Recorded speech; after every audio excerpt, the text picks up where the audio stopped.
The National Endowment for the Humanities created these programs decades ago as a way to rejuvenate teachers, K through 12 teachers, who can come to summer seminars or what are called summer institutes. And the purpose of them really is to provide people who spend their time thinking about lesson plans and students' attendance rates and things like that, the opportunity to be intellectually recharged. And I think my objective in this particular seminar is to follow Arendt's idea that we should become thinkers, to explore things with what she called an enlarged mentality.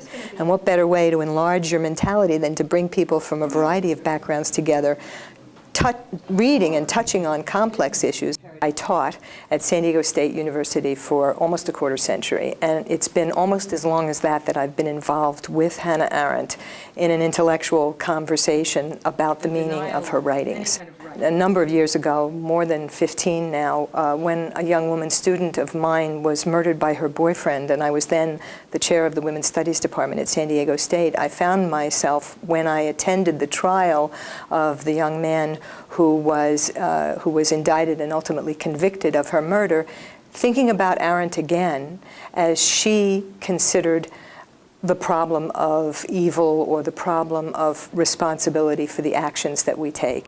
So the Arendt seminar really spoke to me because it was a chance to look at a period of time in which society was progressing technologically, felt that it was very confident that this was very modern, very progressive, and applied these scientific principles to commit, the most inhuman crimes. The themes of her work, evil, and that man can be evil, or that man can be thoughtless, and therefore allow evil things to occur, is very relevant. That really transcends the Holocaust or the particular population that she was focusing on, and that exists today, however that looks, whether it looks like racial discrimination or gang against gang kind of violence.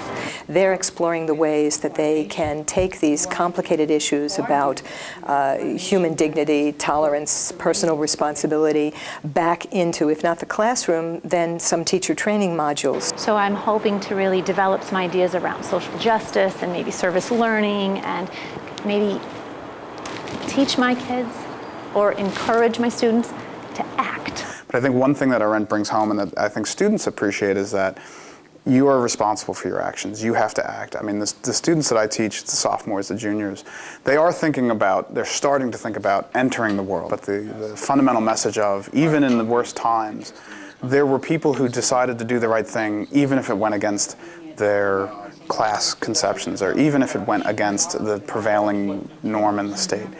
Even if it was the hard thing to do, that it wasn't in their own personal interest, that they did the right thing. And I think students are looking for those kind of heroic, anecdotal events that say, there is a role for you to be a human being, to be a person, to be important, even though you're joining this gigantic world. I think a lot of times the students feel overwhelmed with, the world is already there and up and running, and where is their place in it? But I think Arendt saves us that little human space where your actions matter.